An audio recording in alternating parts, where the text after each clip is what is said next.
কাঁদো কাঁদো কণ্ঠে মেঘ বলল, আমি মরে গেলে আপনি। এইটুকু বলতেই আবির অগ্নি দৃষ্টিতে চাইলো অষ্টাদশীর দিকে। মেঘ কথা সম্পূর্ণও করতে পারলো না। আবির রাগান্বিত কণ্ঠে বলল, চুপ।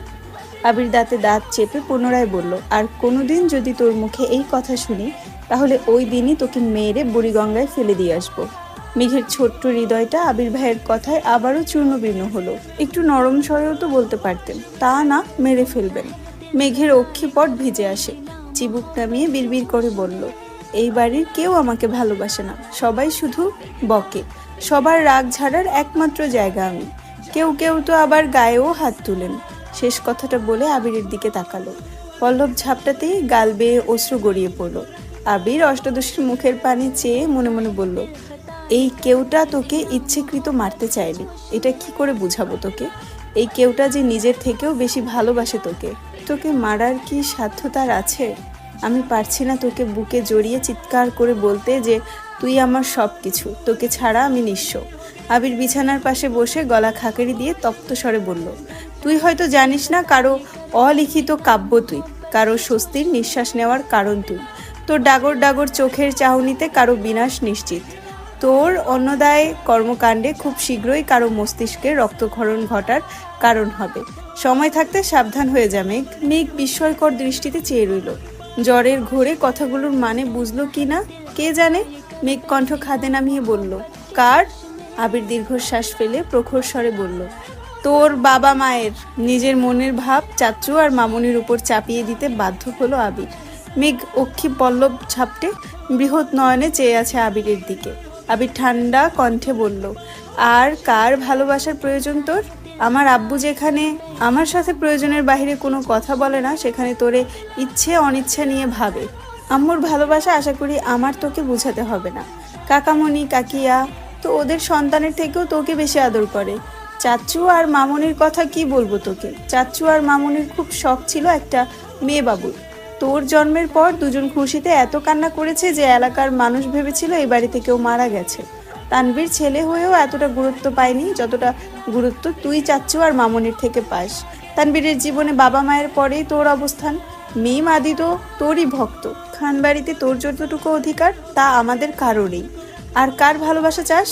একসাথে কথাগুলো বলে আবির থামলো, তারপর দীর্ঘশ্বাস ছেড়ে বলল, উল্টাপাল্টা কথা ভেবে নিজেকে কষ্ট দেওয়া বোকামি ছাড়া কিছুই না। মেঘ ডাগর ডাগর চোখে তাকিয়ে চিন্তিত কণ্ঠে শুধালো, আপনার কথা বললেন না কেন? মেঘের প্রশ্ন শুনে আবির ঢোক গিলে কপাল কুঁচকালো।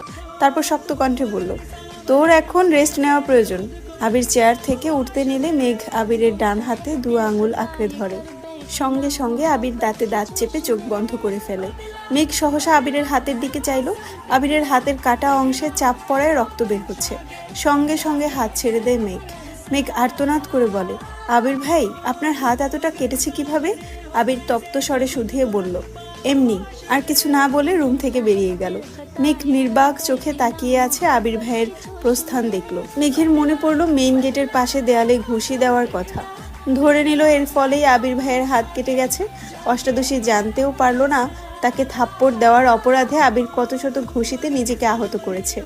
গতকালের ঘটনাগুলো পরপরই মনে হতে মেঘের নিজের উপর বড্ড রাগ হলো। আবির ভাইয়ের অনুভূতি জানতে চাওয়া কি দরকার ছিল? রাগে নিজের গালে থাপ্পড় দিতে ইচ্ছে হলো। আবির ভাই জান্নাত আপুকে পছন্দ করলে মেঘের ব্যাপারে কোনো অনুভূতি থাকবে না, এটাই তো স্বাভাবিক। আবিরের সাথে এই জীবনে কখনো মেঘের সুসম্পর্ক ছিল বলে মনে পড়ছে না মেঘের। এই হিটলার স্বভাবের ব্যক্তির জন্য আজ সে জ্বরে ভুগছে, এটা ভাবতে মাথায় রক্ত উঠছে। আবির মেঘের রুম থেকে বেরিয়ে নিজের রুমে গেল। একটা তালা নিয়ে ছাদের গেট তালা ঝুলিয়ে দিল। তারপর নাস্তার টেবিলে চলে গেল। ততক্ষণে নাস্তার টেবিল ফাঁকা হয়ে গেছে। 3 কর্তি রান্নাঘরে কাজ করছে আর এটা সেটা নিয়ে কথা বলছে। আবির রান্নাঘরের সামনে গিয়ে রাশভারী কণ্ঠে বলল, ছাদের গেটে তালা দিয়ে দিয়েছি, তোমাদের কারো ছাদে যাওয়ার প্রয়োজন হলে আমার থেকে চাবি নিয়ে যেও। আকলিমা খান চিন্তিত কণ্ঠে শুধালেন, মেঘ কি রাতে ছাদে গিয়ে ভিজেছিল? আবির উপর নিচ মাথা নাড়ালো শুধু।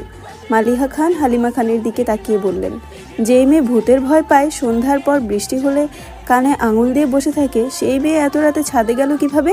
হালিমা খান নির্বাক চোখে তাকিয়ে রইল মালিহা খানের দিকে। এই প্রশ্নের উত্তর ওনার কাছেও নেই। আবির কণ্ঠ দ্বিগুণ ভারী করে বলল, তোমাদের এসব নিয়ে গবেষণা করতে হবে না, যা হওয়ার হয়েছে। মেঘকে এই বিষয় নিয়ে আর কোনো প্রশ্ন করবে না। ছাদে না যেতে পারলে এমন কাণ্ড আর ঘটাতে পারবে না। এই টপিক এখানেই শেষ। আবির চুপচাপ নাস্তা করে নিজের রুমে চলে গেছে। তানভীরের সারাদিন কাটলো চায়ের পর চা খেতে খেতে। আবিরের জন্য ঘণ্টাখানেক তানভীরকেও বৃষ্টিতে ভিজতে হয়েছিল, যার ফলস্বরূপ গলা ব্যথা সর্দি উপক্রম হয়েছে। বিকেলে আবার এমপি সম্মেলনে যেতে হবে, তাই চা কফি খেয়ে গলা ঠিক রাখছে। দুপুরে খাবার খেয়ে বেরিয়ে পড়েছে সম্মেলনের উদ্দেশ্যে। আবির সারাদিনেও রুম থেকে বের হলো না। 3টার দিকে মালিহা খান আদিকে পাঠিয়েছিল ডাকার জন্য, কিন্তু আবির ঘুমাচ্ছে দেখে আদি দরজা থেকেই চুপচাপ চলে আসছে। আরও কিছুক্ষণ পর বাধ্য হয়ে মালিহা খান নিজেই সিঁড়ি দিয়ে উঠে গেলেন ছেলের রুমে। দরজা থেকে একবার আবিরকে ডাকলো, কিন্তু কোনো সাড়া নেই। মালিহা খান ছেলের কাছে গিয়ে বাহুতে হাত দিতেই আটকে উঠলেন। জ্বরে আবিরের গা পুড়ে যাচ্ছে, ডান হাত ফুলে গেছে কনুই পর্যন্ত। মালিহা খান এই যে ছেলেকে ডাকছে, আবির জ্বরের ঘোরে কিছুই বলতে পারছে না। মালিহা খান রুম থেকে বেরিয়ে হাঁকডাক শুরু করলেন। ইকবাল খান সোফায় বসে টিভি দেখছিলেন। ভাবির ডাক শুনে দৌড়ে গেলেন। মেঘ ঘুমাচ্ছিল, হালিমা খান মেঘের মাথায় জলপট্টি দিচ্ছিলেন। বড় জায়ের আর্তনাদের মেঘের রুম থেকে বেরিয়ে ছুটে গেলেন আবিরের রুমে। আবিরের মুখমণ্ডল অন্ধকার হয়ে আছে, হাতের ব্যথার সাথে দীর্ঘ সময় বৃষ্টিতে ভেজার ফলে এই দশা হয়েছে। ইকবাল খান সঙ্গে সঙ্গে ডাক্তারকে কল দিয়েছেন। ঘণ্টাখানেক পর পরিস্থিতি শান্ত হলো। আবিরকে ব্যথার ওষুধ খাওয়ানো হয়েছে। মালিহা খান ছেলের মাথায় জলপট্টি দিতে ব্যস্ত হলো। হালিমা খান বেরিয়ে মেঘের রুমে গেলেন। ততক্ষণে মেঘের ঘুম ভেঙে গেছে।